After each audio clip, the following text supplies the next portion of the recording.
कि मायावती ने ये काम नहीं किए इसलिए हमने कोटे में कोटा जारी कर दिया। जय हो प्रभु। मायावती ने जो किया वो उसका लाभ उनको मिलेगा, जो नहीं किया उसका नुकसान वो झेलेंगी। लेकिन कांग्रेस जो कर रहे है उसका तो नुकसान कांग्रेस को ही होगा ना।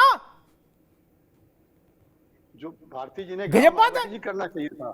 अरे हम करें मायावती जी को क्या करना चाहिए नहीं करना चाहिए मायावती जी जाने, लेकिन आपको ये अति उत्साह कहां से आ गया तेलंगाना में और कर्नाटक में? ये तो जवाब देना होगा ना। खैर कांग्रेस ने किया, संविधान बचाने की बात की, आरक्षण की, लेकिन मायावती जी आंकड़े रखती हैं अपने कि ये आंकड़े हैं। रुक जाओ भाई, आशीष चतुर्वेदी, ठीक है विवेक भाई रुक जाओ आशीष जी।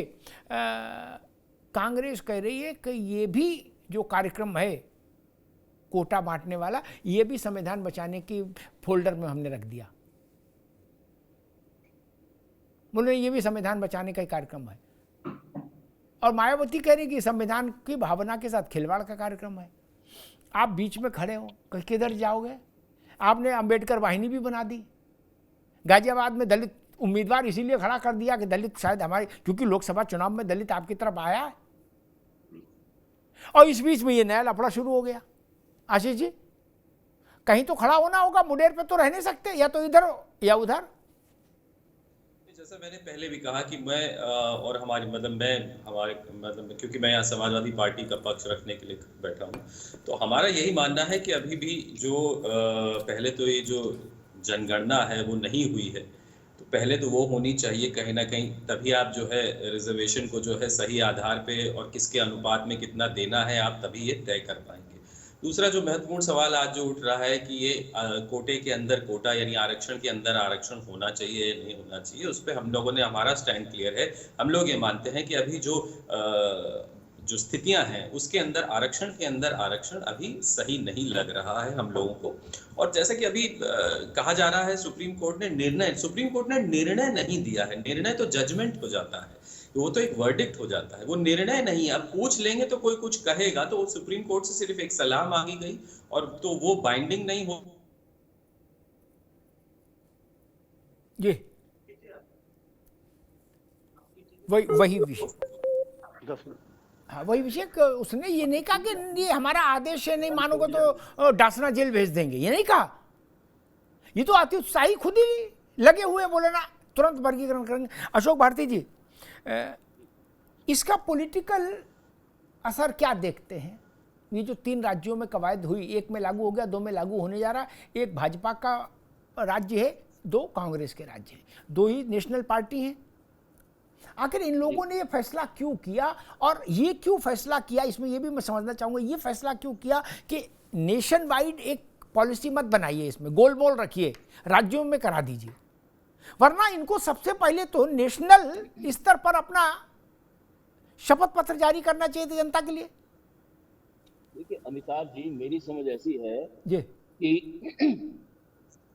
केंद्र की और राज्य सरकारों में अनुसूचित जातियों और जनजातियों को लेकर स्कॉलरशिप की कमी है। उनके पास, जैसे अभी रत्नाकर सिंह जी कह रहे थे, मैं उनको बताना चाहता हूं कि अनुसूचित जाति जनजाति के जातिवार आंकड़े मौजूद हैं, इसलिए हम बता रहे हैं, और ये सेंसस में इकट्ठे किए जाते हैं। जी हाँ। आप जो आर्टिकल कोट कर रहे हैं वो अनुसूचित जाति जनजाति के बारे में नहीं है।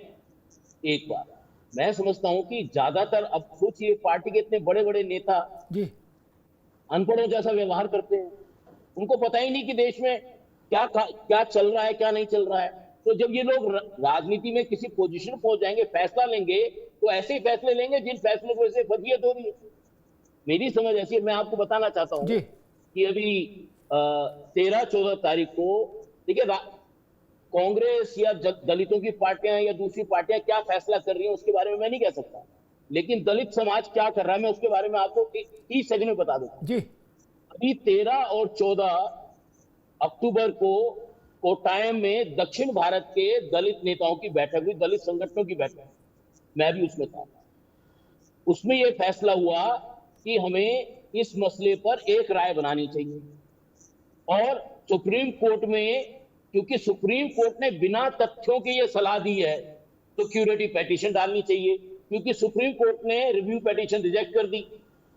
फिर ये भी तय हुआ कि आने वाले 6 से 8 फरवरी तक देश भर के दलित संगठन और दलितों के नेताओं को बुलाकर दिल्ली में एक सम्मेलन किया जाए 3 दिन का, जिसमें इस मुद्दे पर तमाम आंकड़े समाज के सामने पेश किए जाए और जो अनपढ़ बुद्धिजीवी इस देश में फैले हुए हैं उनको अनुसूचित जाति और जनजातियों की जो वस्तु स्थिति है सरकार को भी बताया जाए, अनपढ़ बुद्धिजीवियों को भी बताया जाए, मीडिया को भी बताया जाए, जिनको अनुसूचित जाति और जनजाति के बारे में कोई जानकारी, बहुत कम जानकारी है।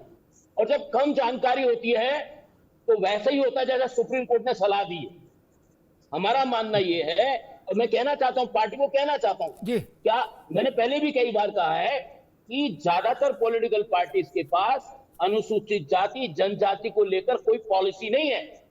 क्या भाजपा के पास इनको लेकर कोई पॉलिसी है? क्या समाजवादी पार्टी के पास इनको लेकर कोई पॉलिसी है?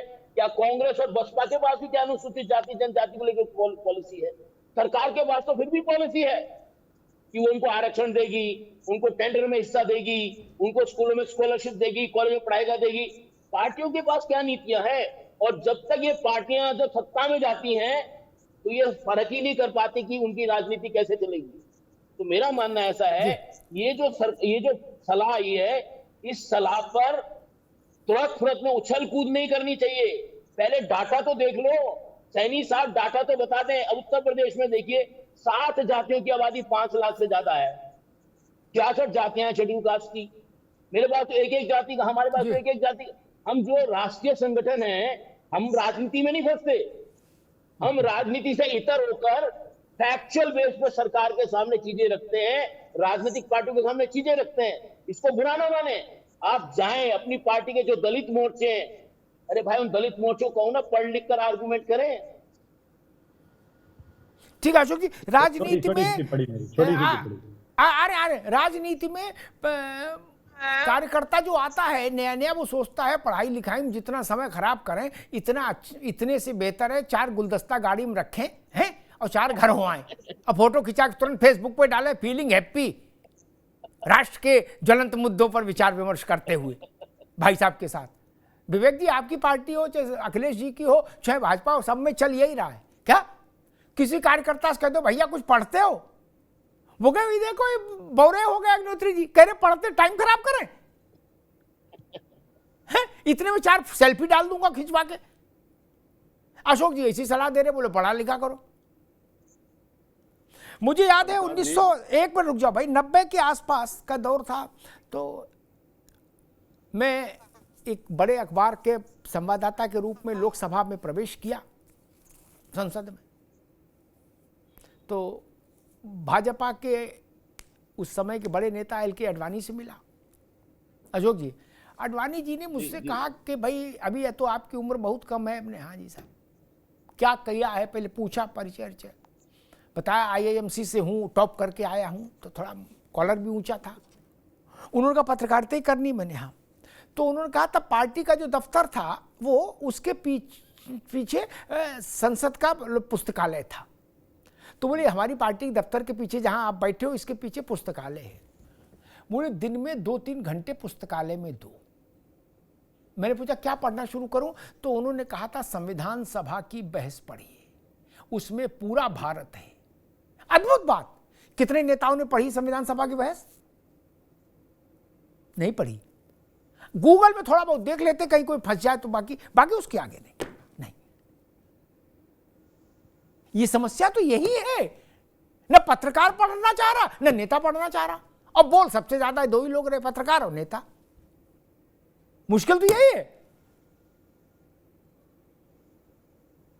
ये बात ठीक जो अशोक जी ने बताई, अद्भुत बात है। ये बात नेताओं को पता होनी चाहिए थी। हर पार्टी में अनुसूचित जनजाति मोर्चा है। रत्नाकर जी। अमिताभ जी देखिए, अभी जो बात कह रहे हैं आप और डेटा की बात कह रहे हैं, और अशोक जी भी डेटा की बात जो कह रहे हैं, ये डेटा कहाँ था? ये डेटा जब हमने जनगणना कराई उसी समय SC/ST के कैटेगरी के बारे में बात किया, डेटा कलेक्ट किया, और उसी डेटा के आधार पे सारी चीजें होती हैं। और डेटा इनके पास भी सरकार द्वारा जो उपलब्ध डेटा है उसी के आधार पे बात कर रहे हैं। और ये सुप्रीम कोर्ट के ऊपर भी टिप्पणी कर रहे हैं। सुप्रीम कोर्ट जिस दिन कहेगी सरकार को ये डेटा मुझे प्रोवाइड कराओ, सरकार उनको वो डेटा देगी। तो डेटा आपके पास नहीं है, सरकार के पास है, सरकार को मालूम भी है सारा डेटा, और उसी के आधार पे जो है वो अपना स्कीम्स और जो चीजें वो लागू करती हैं। तो ये आपका कहना कि सुप्रीम कोर्ट ने डेटा की जानकारी नहीं है, ये इस बात से मैं बिल्कुल सहमत नहीं हूं। इस तरह से टिप्पणी टीका इनको नहीं करनी चाहिए, पहली चीज। दूसरी चीज मैं प्रश्न पूछना चाहता हूं अशोक भारती जी से, आज ये कोटा के अंदर कोटा का विरोध क्यों कर रहे हैं? अगर कोई व्यक्ति है, भले वो 500 की संख्या में हो, 100 की संख्या में हो, 1000 की संख्या में हो, उसको अगर आरक्षण का लाभ देने की मंशा अगर सरकारें कर रही है, भारतीय जनता पार्टी कर रही है, तो इसमें इनको आपत्ति नहीं होना चाहिए और विरोध भी नहीं होना चाहिए, क्योंकि अंततोगत्वा इस समाज के शोषित, वंचित और पिछड़े लोगों को जो है वो लाभ मिल रहा है। ये तो ऐसा नहीं है ना कि वो उनको, हम लोग तो लाभ देने की कोशिश कर रहे हैं, लाभ से वंचित रखने की तो कोशिश नहीं कर रहे हैं। अगर लाभ से वंचित रखे किसी को तो आप आपत्ति जनाएं तो हमको समझ में आता है कि भाई ये लाभ से वंचित रख रहे हैं, लेकिन कहीं ना कहीं हम लाभ अगर देने की कोशिश कर रहे हैं जिनको लाभ अभी तक नहीं मिल पाया है, तो इसमें आपत्ति की क्या बात है? कोई आपत्ति नहीं होनी चाहिए, चाहे किसी भी पार्टी को नहीं होनी चाहिए। और हमने अपना पक्ष रखा है, और आंकड़े जो मैंने पहले भी कहा, आंकड़े जो है सरकार ने कलेक्ट किए हैं और सरकार के आंकड़ों के आधार पे ही ये बता रहे हैं, और सुप्रीम कोर्ट के ऊपर टीका टिप्पणी करना इस तरह से बिल्कुल ठीक है। रत्नाकर जी रुक जाइए, एक मिनट रुक जाओ भैया, रुक जाओ। अशोक जी कुछ कहना चाह रहे हैं, फिर विवेक जी के पास और आशीष जी के पास। अशोक जी। नहीं, मैं तो ये बताना चाहता हूँ, इंडियन एक्सप्रेस में फ्रंट पेज पर सुप्रीम कोर्ट के हवाले से एक खबर छपी, जिन्होंने तमिलनाडु के एक व्यक्तिगत चिकलियान व्यक्ति की जाति के व्यक्ति का जिक्र किया। वो व्यक्ति पीएचडी था और सफाई कर्मचारी समुदाय से संबंधित था। उस व्यक्ति की बाकायदा सरकारी नौकरी थी, उसने नौकरी से रिजाइन कर दिया, वो इसने इस्लाम ग्रहण कर लिया। मैं ये बताना चाह रहा हूं कि जो आप कह रहे हैं कि आप मेरे को बताइए ना, क्या जो शेड्यूल कास्ट के लिए जो आरक्षण है, शेड्यूल ट्राइब के लिए जो आरक्षण है, वो क्या किसी भी वंचित जाति को आरक्षण का फायदा उठाने से रोक रहा है? कोई रोकबंदी है उसके ऊपर? तो विरोध क्यों? इंटरव्यू बोर्ड में उनके लोग नहीं होते? सुन लीजिए ना मेरी बात, सुन लीजिए। क्या इंटरव्यू बोर्ड में किन जातियों के लोग होते हैं? केवल एक शेड्यूल कास्ट का प्रतिनिधि होता है, बाकी सारे प्रतिनिधि गैर शेड्यूल कास्ट, गैर शेड्यूल ट्राइब होते हैं। किसने रोका उनको? और क्या ये दलित जातियों की जिम्मेदारी है कि वो क्या दलित जातियां दलितों को रोक रही हैं आने से, या गैर दलित जातियों को आने से रोकने का बहाना दिखा रही हैं? तीसरी बात, मैं कहा ना भाई, मैं कह रहा हूं ना, सरकार के पास तो आंकड़ा है, सरकार के पास तो सर्टिफिकेट है, सरकार बता क्यों नहीं रही कि किस जाति के आदमी को नौकरी नहीं मिल रही? ठीक, और किस जाति? ठीक, अशोक जी अभी रुकना होगा, समय कम है। अशोक जी रुकना होगा, अशोक जी रुकना होगा। नहीं, आप रत्नाकर जी अभी